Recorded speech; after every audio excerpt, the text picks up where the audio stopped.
Have you ever studied all night before an exam, memorizing page after page only to forget everything the next week? I believe many of us have. And in that moment, we realize something. Memorization alone doesn't last. What truly stays with us is understanding, the ability to think, connect, and create something new. Good morning, the honorable judges, fellow contestants, and everyone watching from different places.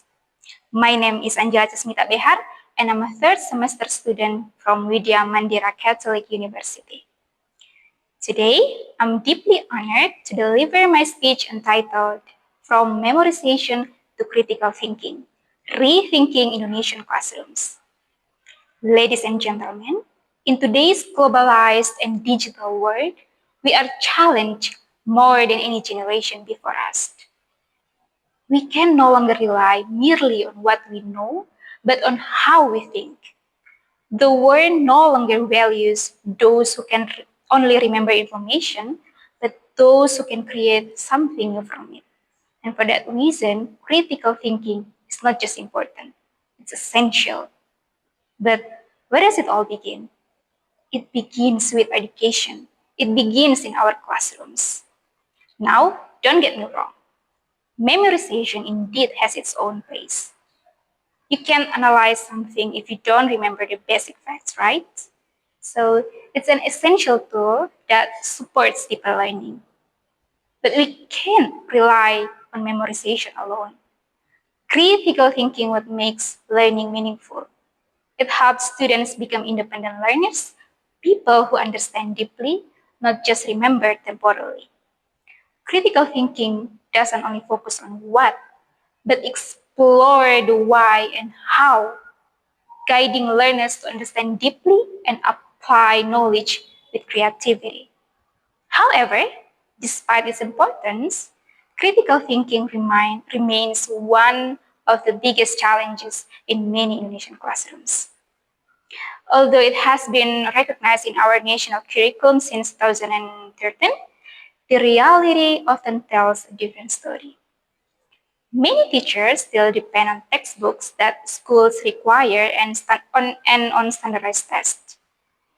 These materials often push students to memorize rather than to question or reflect.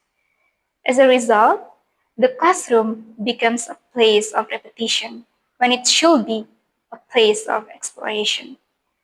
The OECD's PISA survey shows that Indonesian students still perform below the global average, and Indonesian PISA performance in 2022 was the lowest since 2006. Perhaps it's because our classrooms still reward memorization over critical thinking.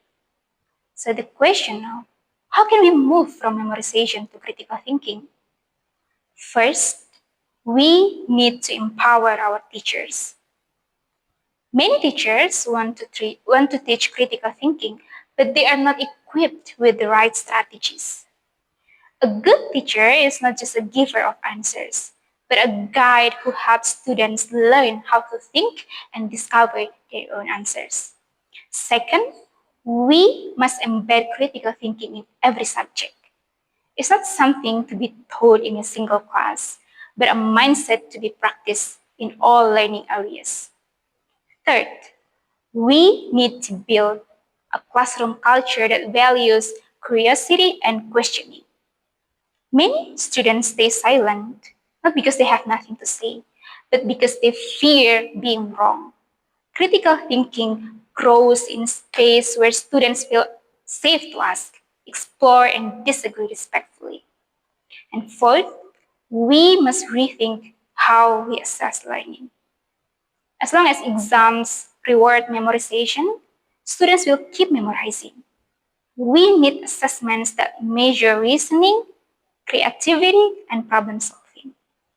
Finally, we must encourage reflection. When students think about what they learned and what they still don't understand, they begin to take ownership of their learning. Reflection turns information into insight. As Max Beerbohm said, the one real goal of education is to leave a person asking questions, change begins in our classrooms, in the way we teach, in the way we ask, and in the way we think. The future of Indonesia will not be built by those who can recite what they were told, but by those who can question, reason, and create something new. Thank you.